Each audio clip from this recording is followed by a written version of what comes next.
लुसलुशीत कापसासारखी पांढरी शुभ्र इडली इथे तयार झाली आहे. इडलीचं जालीदार पीठ कसं बनवायचं ते आज आपण पाहणार आहोत व त्या पिठापासून अशा टम्म फुगलेल्या इडल्या तयार करूयात. डाळ तांदळाचं योग्य प्रमाण कसं घ्यायचं ज्यामुळे इडलीचं पीठ छान हलकं फुलकं तयार होईल. त्याचसोबत आज आपण ओल्या नारळाची चटणीसुद्धा पाहूयात. खास करून थंडीमध्ये इडलीचं पीठ कसं बनवायचं यावर भरपूर टिप्स दिलेल्या आहेत. तर व्हिडिओ शेवटपर्यंत नक्की पहा. चला तर मग रेसिपीला लगेचच सुरुवात करूया. इडली बनवताना कधीही जुना तांदूळ वापरायचा किंवा तुम्ही रेशनचा तांदूळसुद्धा वापरू शकता.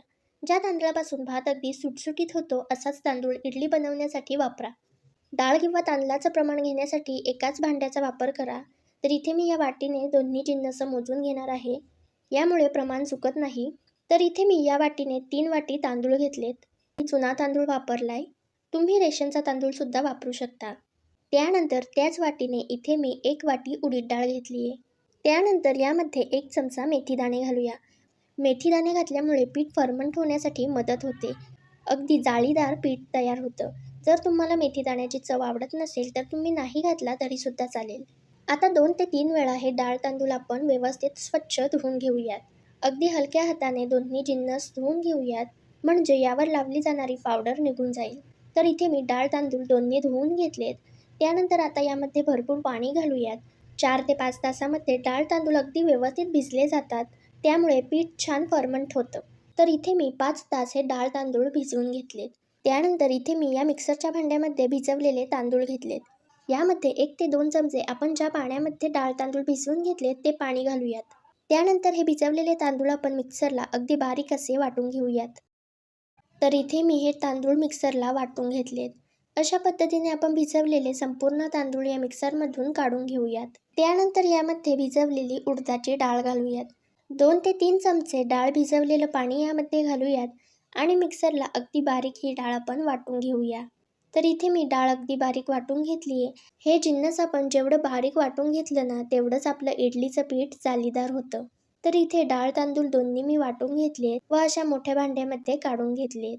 त्यानंतर आपण ज्या वाटीने डाळ तांदूळ घेतलेले त्याच वाटीने 1 वाटी पोहे घेतलेत. तर इथे मी जाड पोह्यांचा वापर केलाय. तुम्ही बारीक पोहेसुद्धा वापरू शकता. आता हे पोहे आपण या मिक्सरच्या भांड्यामध्ये घालूयात. यामध्ये थोडंसं पाणी घालूयात व मिक्सरला हे पोहे अगदी बारीक वाटून घेऊयात. वाटलेले पोहे आपण या मिश्रणामध्ये घालूयात. आता हे इडलीचं मिश्रण आपण व्यवस्थित हाताने फेटून घेऊयात. तर इथे तुम्ही पोहे घालण्याऐवजी 1 वाटी भातसुद्धा घालू शकता. भातामुळे सुद्धा पीठ छान जालीदार तयार होतं. पोहे किंवा उरलेला भात तुम्ही यामध्ये घालू शकता. फक्त तो भात घालताना मिक्सरला आधी व्यवस्थित बारीक फिरवून घ्या. एकाच दिशेने आपण हे पीठ फेटून घेऊयात. तर अशा पद्धतीने आपण हे पीठ हाताने फेटून घेऊया. इडलीचं पीठ हाताने फेटून घेतल्यामुळे त्यामध्ये उष्णता तयार होते व आपलं पीठ छान फर्मंट होतं. तर इथे आपल्याला भांडं मोठं वापरायचं आहे. मोठं भांडं वापरल्यामुळे पीठ फुलण्यासाठी जागा मिळते. जर तुम्ही छोटं भांडं वापरलं तर पीठ त्या भांड्याच्या वर निघतं व हे पीठ व्यवस्थित फुलण्यासाठी जागा मिळत नाही. अशा पद्धतीचं आपण उंच भांडं वापरलंय ज्यामध्ये पीठ फुलण्यासाठी भरपूर जागा आहे. एकाच दिशेने हाताने हे पीठ आपण फेटून घेतलं. पीठ फेटणं खूप गरजेचं आहे. त्यामुळे आपलं इडलीचं पीठ छान जाळीदार होतं.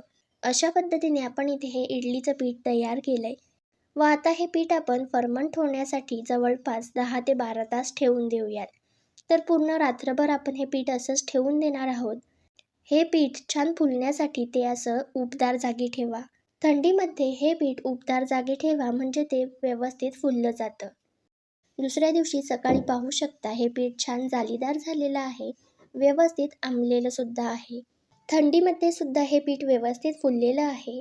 तर आता आपण हे पीठ एकाच दिशेने व्यवस्थित फेटून घेऊयात. पाहू शकता पिठामध्ये किती छान जाळी आलेली आहे. तर डाळ तांदळाचं योग्य प्रमाण घेतलं तर तुम्ही सुद्धा असं छान जाळीदार पीठ तयार करू शकता. आता या पिठापासून तुम्ही इडली, डोसा, उत्तप्पा, आप्पे असं काहीही बनवून खाऊ शकता. तर आता आपण या पिठापासून इडली कशी बनवायची ते पाहणार आहोत. तर इथे मी संपूर्ण पिठापासून इडली बनवणार आहे. तुम्ही जर यामधील अर्ध पीठ ठेवून देणार असाल तर जेवढ्या पिठापासून तुम्हाला इडली बनवायची आहे तेवढ्याच पिठामध्ये आपण मीठ घालणार आहोत व उरलेलं पीठ तुम्ही फ्रीजमध्ये ठेवून देऊ शकता. 2 ते 3 दिवस हे पीठ असंच राहतं. तर मी संपूर्ण पिठापासून इडली बनवणार आहे, त्यामुळे या संपूर्ण पिठामध्ये चवीनुसार मीठ घालूयात. यामध्ये मीठ घातल्यानंतर व्यवस्थित आपण हे मीठ या पिठामध्ये मिसळून घेऊयात. अशा पद्धतीने आता आपण इडलीचं बॅटर तयार केलंय. त्यानंतर इथे मी इडली पात्र घेतलंय. तर या इडली पात्रामध्ये मी 1 ग्लास पाणी घातलंय. आता हे पाणी आपण आधी उकळवून घेऊयात. पाण्याला उकळी आली की त्यानंतर या इडली पात्राला आपण तेल लावून घेऊयात. व्यवस्थित इडलीच्या सर्व साच्यांना आपण तेल लावून घेतलं. त्यानंतर यामध्ये इडलीचं मिश्रण घालूयात. मिश्रण घालताना ते कमी घाला. खूप जास्त इडलीचं मिश्रण घालू नका.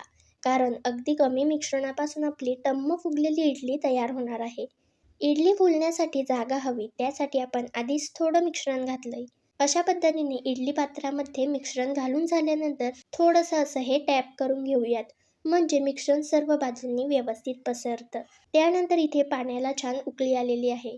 आता हे इडलीचं स्टँड आपण या भांड्यामध्ये ठेवूयात. तर एक इथे मी इडलीचं स्टँड यामध्ये ठेवलं. त्यानंतर इथे खूप महत्त्वाची टीप आहे. दुसरा इडली स्टँड यामध्ये ठेवण्याआधी खालच्या स्टँडमधील जी इडली आहे, वर हे आपले होल आले पाहिजेत. याचाच अर्थ खालच्या इडलीला फुलायला छान जागा मिळते. हे होल बरोबर खालच्या इडलीच्या वर आले. म्हणजे खालची इडली फुलली तरी ती वरच्या भांड्याला चिकटणार नाही. अशा पद्धतीने आपण हे इडलीचं स्टँड यामध्ये ठेवूयात. खालच्या इडलीच्या वर हे होल आले पाहिजेत. तर इथे अशा पद्धतीने आपण अरेंजमेंट केली. त्यानंतर यावर झाकण लावून घेऊयात. आणि आता ही इडली आपण 10 मिनिटांसाठी वाफवून घेणार आहोत. तर 10 ते 12 मिनिटांमध्ये इडली व्यवस्थित वाफवून होते. तर मोठ्या आचेवर आपण ही इडली वाफवून घेऊयात. तर इथे 12 मिनिट झालेत. आता आपण गॅस बंद करूयात. त्यानंतर यावरील झाकण काढूयात. तुम्ही पाहू शकता इडली किती टम्म फुगलेली आहे. अगदी टम्म मऊ लुसलुशीत इडली तयार झाली आहे. त्यानंतर आता हे इडली स्टँड आपण बाहेर काढून घेऊयात. आता या स्टँडमधील इडल्या अगदी थंड होऊन देऊयात. तर इथे इडली व्यवस्थित थंड झाली आहे. त्यानंतर सुरीच्या साहाय्याने आपण या कडा मोकळ्या करून घेणार आहोत. इडली थंड झाल्यामुळे ती अगदी सहजरित्या निघते.